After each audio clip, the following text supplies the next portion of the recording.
El relato de Satán Praseiros.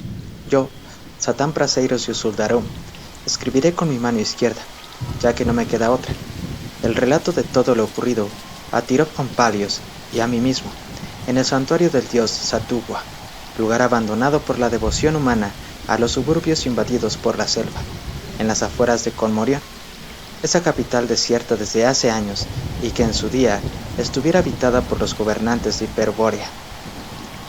Lo escribiré con el jugo violáceo de la palmera subana, jugo que con los años adquiere un fuerte tono rojizo, sobre una piel resistente, confeccionada con cuero de mastodonte, y como aviso para todos los ladrones y aventureros buenos que puedan haber oído acerca de una antigua leyenda sobre los tesoros perdidos de Colmorión, y por ello sentirse tentados.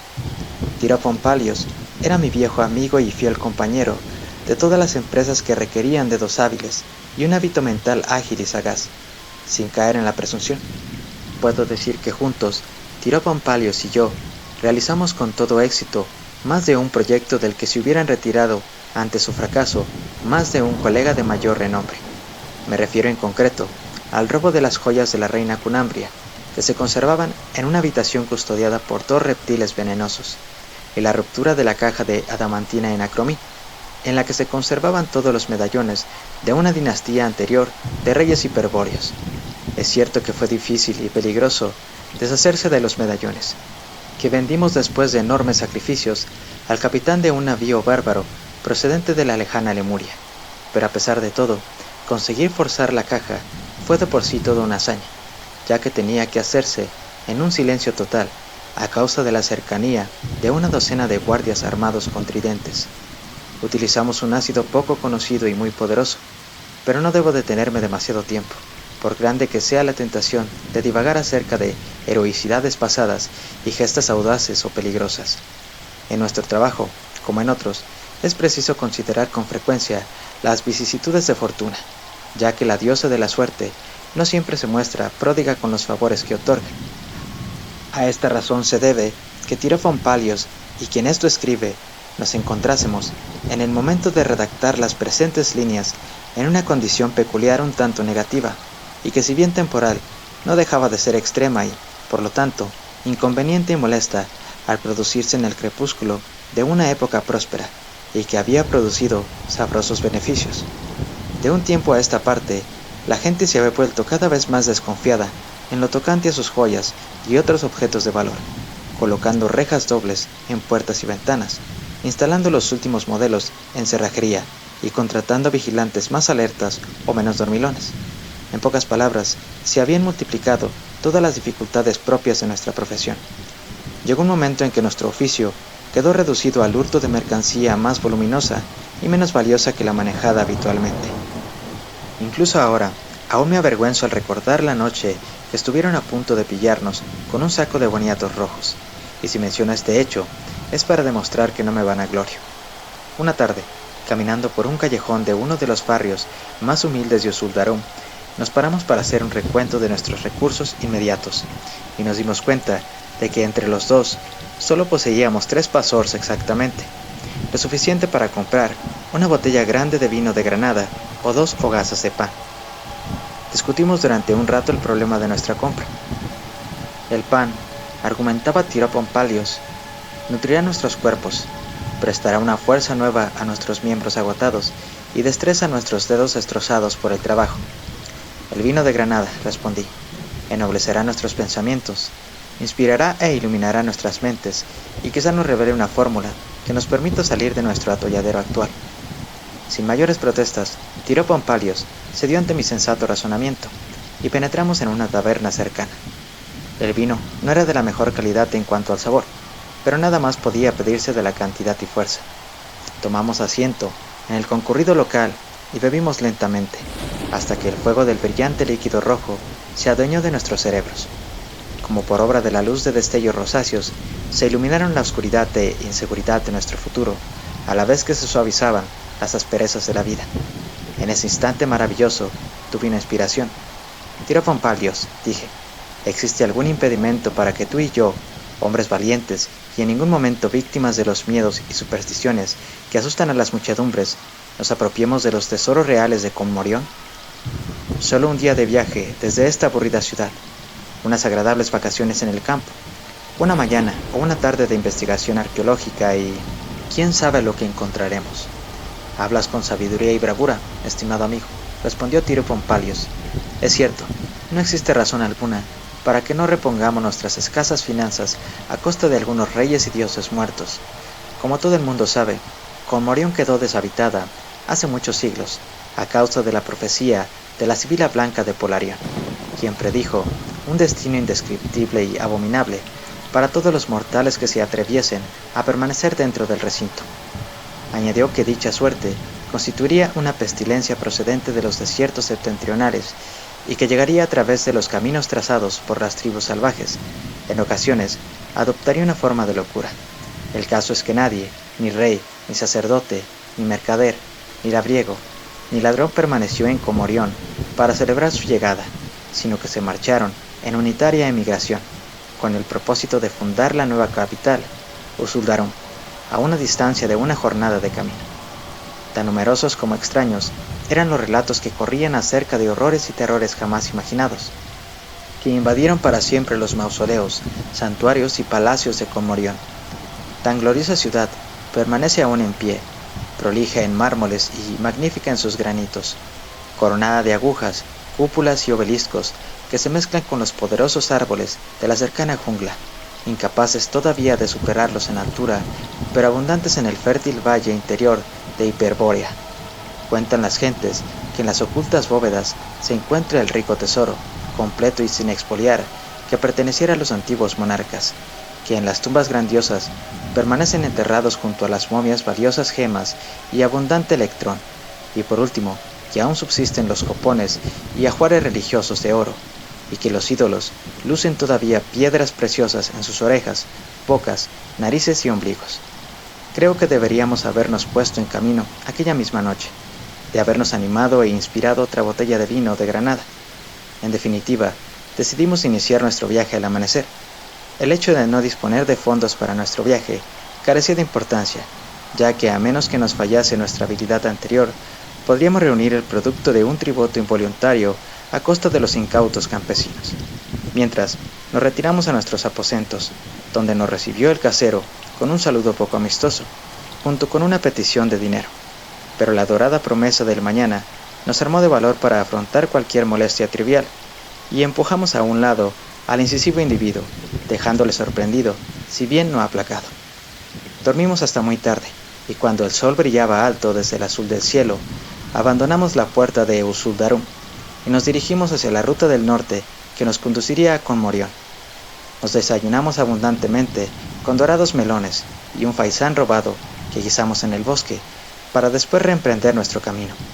A pesar del cansancio que se apoderó de nosotros a la caída de la tarde, nuestro viaje resultó muy agradable, encontrando en el camino numerosos motivos de entretenimiento en los paisajes y pueblos que cruzábamos. Estoy seguro de que algunos de estos últimos nos recordarán con aprensión, ya que no nos privamos de nada que nos gustase o apeteciese. Sin duda se trataba de una región agradable, poblada de granjas, huertas, corrientes de agua y frondosos bosques. Por fin, en el curso del atardecer, llegamos al viejo camino, en desuso desde tiempo atrás y totalmente invadido por la maleza, que partía desde la carretera hasta Conmorión, a través de una vieja selva. Nadie nos vio llegar al camino, y a partir de entonces tampoco nos encontramos con nadie. De un solo paso, dejamos atrás la vida humana. Parecía como si el silencio que nos rodeaba en pleno bosque hubiese permanecido intacto de pisadas humanas desde que se marchara el legendario rey con su pueblo muchos siglos antes. Nunca habíamos visto árboles tan gigantescos. Se entrelazaban con volúmenes laberínticos e infinitos, formando enredaderas casi tan viejas como ellos mismos. Las flores eran desmesuradamente grandes, y el perfume que despedían, poderosamente dulce o fétido, mientras que sus pétalos tenían una palidez mortal, o bien eran de un rojo casi sanguinario. Las frutas que nos encontramos a lo largo del viaje también eran de gran tamaño, de ricos tonos violeta, naranja y rosa, pero que por alguna razón no nos atrevimos a comer.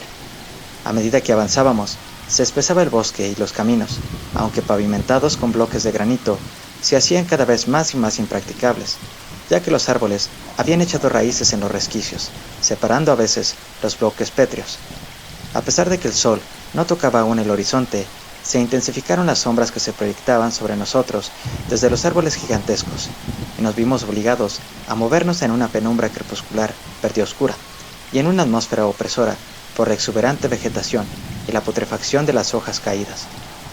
No había ni pájaros ni otros animales, como hubiera sido de esperar en cualquier bosque de esa densidad, pero a veces nos encontrábamos con alguna víbora que otra, de pálida y pesada cola, que se arrastraba lejos de nuestros pies entre los matorrales que había a un lado y otro del camino, mientras que en otras ocasiones nos sobrevolaba alguna araña gigantesca, con motas barrocas y multicolores, y desaparecía en la profunda selva. Por encima nuestro, a media luz, se elevaban, al presentir nuestra presencia, enormes murciélagos violáceos, cuyos ojos, parecidos a diminutos rubíes, se apartaban de sus manjares para posarse sobre nosotros, llenos de perversas intenciones, y desaparecer silenciosamente en el aire. Por alguna razón inexplicable, teníamos la sensación de ser observados por seres ajenos a nosotros e invisibles. No tardó en invadirnos una especie de asombro, mezclado con un miedo extraño producido por la jungla monstruosa. Nuestras conversaciones fueron menos frecuentes, bajaron de tono, y cuando nos comunicábamos, lo hacíamos en susurros. Entre otras muchas cosas, nos habíamos procurado a lo largo de nuestro trayecto una gran botella de piel llena de licor de palmera. En más de una ocasión, nos servimos de algunas gotas del ardiente licor para animar el tedio del viaje. Ahora recurríamos al mismo para recobrar fuerzas y valor. Bebimos respectivamente un buen trago, y al poco rato, la jungla se nos figuró menos aterradora, hasta el punto que nos preguntamos por qué habíamos permitido que el silencio y la oscuridad, los vigilantes murciélagos y la densidad de la atmósfera dejasen sentir su peso sobre nosotros durante el corto intervalo. Después del segundo trago, comenzamos a cantar. Con el crepúsculo, y mientras una luna encerada lucía desde lo alto, después de que descendiera el astro solar, nos encontramos tan poseídos de fervor aventurero que decidimos proseguir y llegar a Conmorión aquella misma noche. Cenamos con los restos de la comida que arrebatamos a los campesinos, y la bota de vino pasó varias veces entre nuestras manos. Poco después, considerablemente repuestos y pletóricos de la energía y valor propios de tamaña empresa, reanudamos nuestra aventura. Pero pronto terminaría nuestro viaje. Mientras discutíamos, presas de un ardor que nos hacía olvidar las largas horas de camino, acerca del rico botín que tendríamos que escoger de entre todos los míticos tesoros de Conmorión, vimos a la luz de la luna el resplandor de las cúpulas de mármol que sobresalían por encima de las copas de los árboles y los pálidos pilares de los sombríos pórticos que se vislumbraban a través de las ramas y troncos. Avanzamos unos pasos y nos encontramos en calles pavimentadas que discurrían transversalmente desde el camino principal que habíamos seguido hacia los bosques frondosos y altos que se encontraban a cada lado, y donde el follaje de las palmeras gigantes cubría los tejados de las viejas casas. Nos paramos, y una vez más el silencio de una vieja desolación selló nuestros labios. Las casas yacían blancas y silenciosas como sepulcros, y las profundas sombras que las envolvían eran tan frías, siniestras y misteriosas como la sombra de la muerte. Parecía como si el sol no hubiese brillado allí en muchos siglos, como si nada más cálido que los espectrales rayos de la cadavérica luna hubiesen tocado el mármol y el granito desde que la profecía de la Sibila Blanca de Polarión provocara la emigración de toda la población. «Me gustaría que ya fuese de día», murmuró Tiropompalios. El tono bajo de su voz resonó como un extraño silbido, inaudible en la quietud mortal. «Tiropompalios», repliqué, «confío en que no te dejes llevar por la superstición. Me desagradaría pensar que estás sucumbiendo a las imaginaciones infantiles propias de las masas, pero echemos otro trago». Aligeramos considerablemente la bota de vino, con generosos tragos que nos devolvieron la alegría, hasta el punto que comenzamos a explorar una avenida de la margen izquierda que, a pesar de tener un trazado prácticamente matemático, se perdía a los pocos metros entre los frondosos árboles. Una vez aquí, nos encontramos ante un pequeño templo cuya antigua traza arquitectónica parecía ser anterior al resto de los edificios. Además, dicho templete se encontraba en una plazoleta, aún respetada por la selva y alejada de las casas cercanas. Por otro lado, se diferenciaba de estas últimas no solo arquitectónicamente, sino también en cuanto al tipo de material de construcción empleado. Se trataba de una especie de piedra basáltica, muy oscura, incrustada una sobre otra, con plantas musgosas de una gran antigüedad. Tenía una planta cuadrada, sin cúpulas ni agujas. La fachada carecía de columna, y el único adorno lo constituían unas cuantas ventanas estrechas, a gran altura desde el suelo. Templos de ese estilo no solían ser frecuentes en la Hiperbórea actual, pero enseguida nos dimos cuenta de que se trataba de un santuario dedicado a Satowa, uno de los dioses más antiguos, cuyo culto ya no se practicaba, pero ante cuyos altares derruidos cuenta la tradición que en ocasiones se ha visto a las bestias feroces y furtivas de la jungla, al mono, a la marmota gigante y al tigre de largos colmillos, arrodillarse y aullar sus incomprensibles oraciones. El templo, como los demás edificios, se encontraba en un estado perfecto de conservación. Las únicas señales de ruina las presentaba el dintel tallado de la puerta, que se había derrumbado y resquebrajado en varios lugares. La propia puerta, de bronce fundido y completamente cubierta de verdín, se encontraba entreabierta. Seguros de encontrar en su interior un ídolo de ricas joyas, así como otros utensilios de altar de no menos valor, nos apresuramos a entrar. Considerando que requeriría no poca fuerza a abrir la puerta cubierta de verdín, bebimos copiosamente y comenzamos la tarea.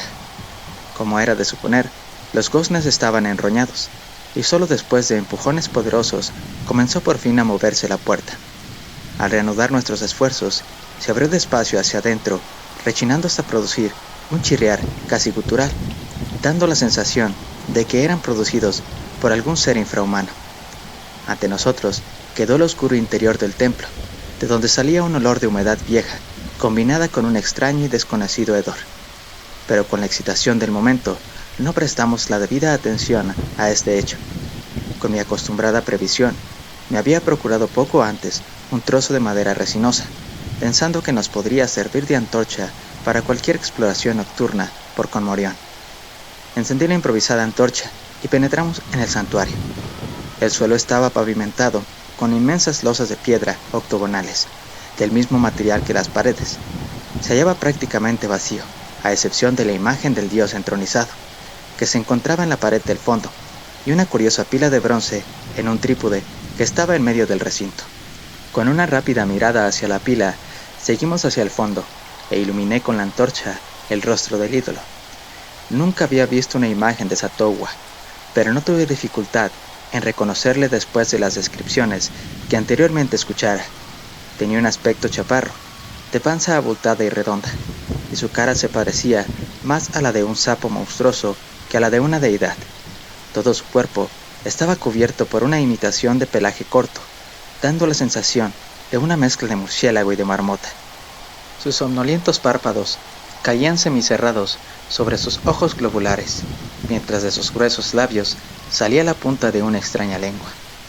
En honor a la verdad, no se trataba de un dios acogedor, y por ello no me sorprendía que se hubiese extinguido su culto, atractivo solo para hombres primitivos y de instintos brutales.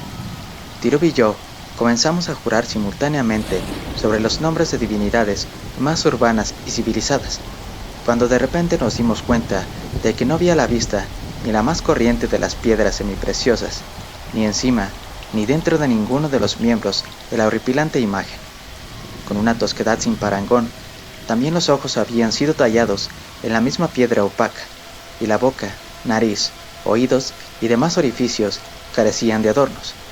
No sabíamos si ello se debía a la pobreza o a la avaricia de los autores de semejante horror. Dado que nuestras mentes ya no estaban absortas en la esperanza de riquezas inmediatas, pudimos apreciar con mayor interés el lugar donde nos encontrábamos. Nos llamó particularmente la atención el desconocido hedor que mencionara más arriba, y que ahora se había hecho más denso.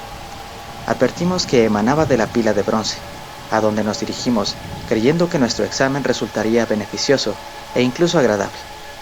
Como ya he dicho, la pila era grande, tanto es así que tenía 6 pies de diámetro y 3 de profundidad, mientras que el borde estaba a la altura del hombro de una persona de elevada estatura. Las patas del trípode que le servía de apoyo eran macizas y estaban curvadas, terminando en unos pies que parecían garras felinas, mostrando sus talones. Cuando nos acercamos para mirar por encima del borde, vimos que la pila estaba llena de una sustancia viscosa y semilíquida, muy opaca y de un color tiznoso. De aquí salía el desagradable olor, un olor que, a pesar de ser verdaderamente fétido, Sin embargo, no era putrefacto, sino que más bien parecía el tufo de algún ser sucio que habitase los marjales. Resultaba casi imposible soportar el olor, y estábamos a punto de marcharnos cuando advertimos una cierta ebullición en la superficie, como si algún animal u otra criatura sumergida agitase el ceniciento líquido. La ebullición aumentó rápidamente. El centro se hinchó como si fuera levadura, y nos quedamos mirando, presas del pánico, cómo emergía gradualmente una cabeza amorfa e indescriptible, abriendo camino a un cuello indefinido, mientras su rostro nos miraba fijamente con un marcado acento de perversidad en el semblante.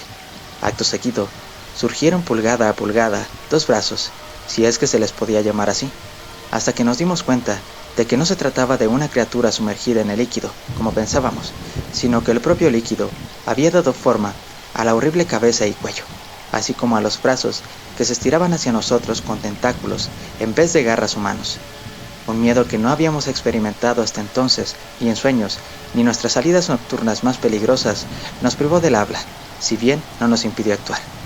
Retrocedimos algunos pasos de la pila, y a medida que nos apartábamos, crecían el horrible cuello y los brazos.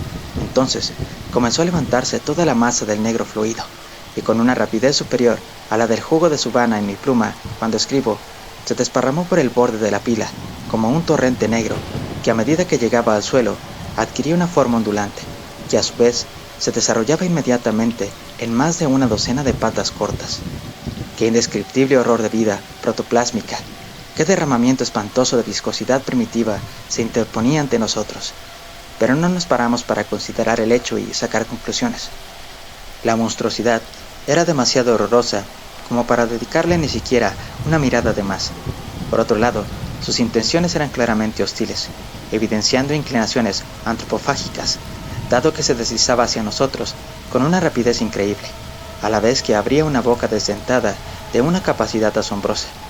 Cuando cayó sobre nosotros, dejando ver una lengua que se desenroscaba como una serpiente larga, sus fauces se hicieron más grandes, con la misma elasticidad que acompañaba cada uno de sus movimientos.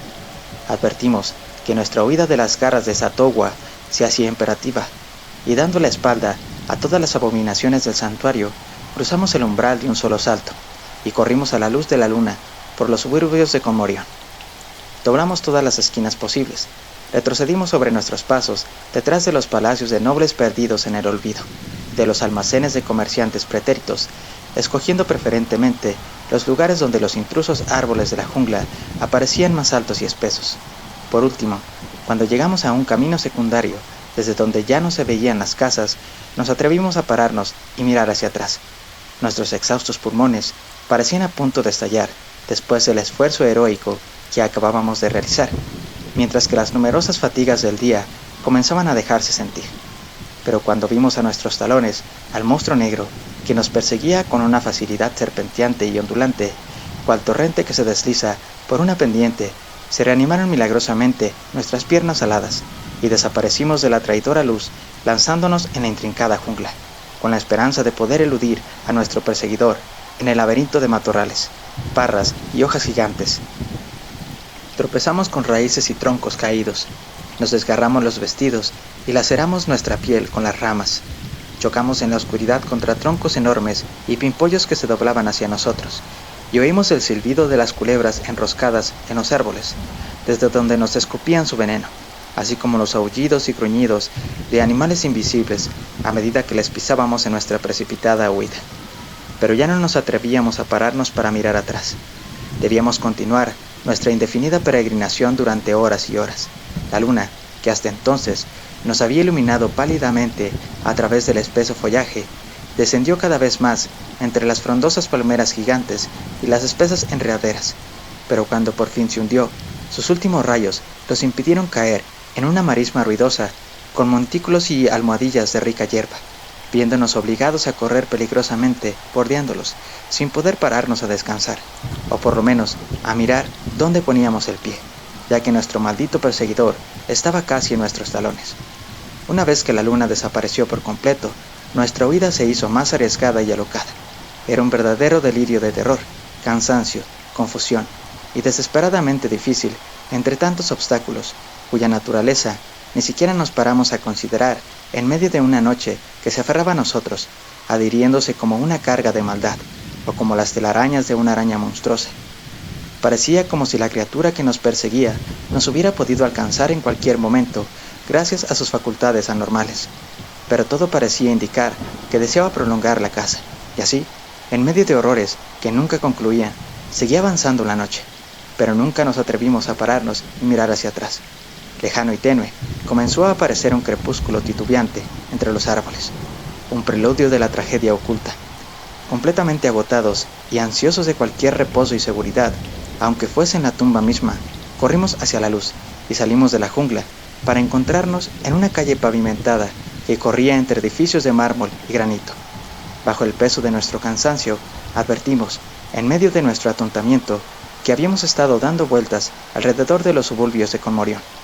Ante nosotros, y a una distancia no superior al lanzamiento de una jabalina, se encontraba el oscuro templo de Satowha. Esta vez nos atrevimos a volver la cabeza y vimos el elástico monstruo, cuyas patas se habían alargado y bajo las cuales nos encontrábamos, como si estuviésemos debajo de una torre. Su boca se había agrandado de tal manera que nos hubiera podido engullir a los dos a la vez. Nos seguía, deslizándose sin esfuerzo alguno, con una horrible seguridad de movimiento, mientras que sus intenciones eran de un cinismo insoportable. Corrimos hacia el templo de Satowha, cuya puerta permanecía abierta como nosotros la dejáramos, y cerrándola tras nosotros, con una rapidez propulsada por el miedo, conseguimos correr uno de los cerrojos roñosos tras un ímprobo esfuerzo, fruto de nuestra propia desesperación. Entonces, mientras la tenebrosidad gélida del amanecer descendía a través de las altas ventanas, intentamos tranquilizarnos, con una resignación verdaderamente heroica, y aguardar lo que el destino nos tuviese reservado. Durante nuestra espera, el dios Satowha nos contemplaba con mayor estupidez y maldad que la que advirtiéramos a la luz de la antorcha. Creo haber mencionado que el dintel de la puerta se había resquebrajado y hundido en varios sitios. De hecho, el proceso ruinoso había hecho 3 boquetes, por donde se filtraba ahora la luz del día, lo suficientemente grandes como para permitir la entrada de animales pequeños o de serpientes grandes. Por alguna razón, nuestros ojos no se apartaban de los boquetes. No llevábamos mucho tiempo mirando, cuando se oscureció la luz que penetraba por las hendiduras. Una masa negra entraba por las mismas a manantiales, formando un triple arroyuelo por las losas de piedra, donde recobró la inusitada forma que nos persiguiera la noche anterior. «Adiós, Tirupon-Palios», grité, con el escaso aliento que me restaba. Acto seguido, corrí a esconderme detrás de la imagen de Satowha, que por lo menos era lo suficientemente grande como para quedar totalmente a cubierto, aunque por desgracia solo podía cobijar a una sola persona. Sin duda, Tirupon-Palios me habría precedido, movido por la misma idea de autoconservación, pero fui más rápido que él. Y entonces, al ver que no había sitio para los dos detrás de Satowha, mi compañero se despidió igualmente de mí y se introdujo dentro de la pila de bronce, único sitio donde podría esconderse en el desierto recinto. Escudriñando desde mi escondite detrás del desagradable dios, cuyo único mérito residía en la amplitud de su abdomen y caderas, me dediqué a observar los restos del monstruo. Tan pronto como Tirupon-Palios hubo desaparecido dentro del trípode, la indescriptible monstruosidad se levantó como si fuera una columna y se acercó a la pila. La cabeza había cambiado de lugar y forma, hasta el punto de que solo quedaban ligeros rasgos impresos en medio de un cuerpo exento de brazos, piernas y cuello. El deforme ser se asomó a la pila durante un instante, recogiendo toda su masa sobre una especie de cola, y entonces, como si fuera una ola gigante, cayó dentro de la pila de bronce, encima de Tirupon-Palios. Al hundirse y desaparecer de la vista, todo su cuerpo pareció convertirse en una inmensa boca. Incapaz de respirar ante semejante horror, esperé. Si bien no pude distinguir ningún ruido ni movimiento procedentes de la pila, ni siquiera una queja de Tirupon-Palios. Por último, y con infinito cuidado y precaución, me atreví a salir de detrás de Satowha, y pasando al lado de la pila de puntillas, conseguí llegar hasta la puerta. Pero para conseguir la tan ansiada libertad, tenía que descorrer el cerrojo y abrir la puerta, lo cual me daba mucho miedo a causa del ruido. Consideraba que sería imprudente molestar al ser que se encontraba en la pila mientras digería a Tirupon-Palios, pero por otro lado, no había otra forma de abandonar semejante antro. En el momento en que se descorría el cerrojo, sentí que mi muñeca izquierda quedaba mortalmente atrapada por un tentáculo que con una rapidez infernal había surgido de la pila, estirándose a través de la habitación hasta la puerta. Su contacto era totalmente nuevo para mí. Se trataba de algo viscoso y escurridizo, muy frío y suave, pero tan afilado como un metal cortante, y con poder de succión y constricción tal que me obligó a lanzar un grito a medida que el tentáculo se hincaba en mi carne, cortándome como si fuera un cuchillo. En el forcejeo por liberarme, abrí la puerta y quedé tendido ante el umbral. Después de un momento de profundo dolor, advertí que me había librado de su presa, pero inmediatamente pude darme cuenta de que desapareciera mi mano, en cuyo lugar solo quedaba un sanguinolento muñón. Entonces, mirando hacia atrás, hacia el interior del santuario, vi que el tentáculo se retraía hasta desaparecer dentro de la pila, llevándose consigo mi mano, junto con lo que quedase de Tirop Ompalius. Fin.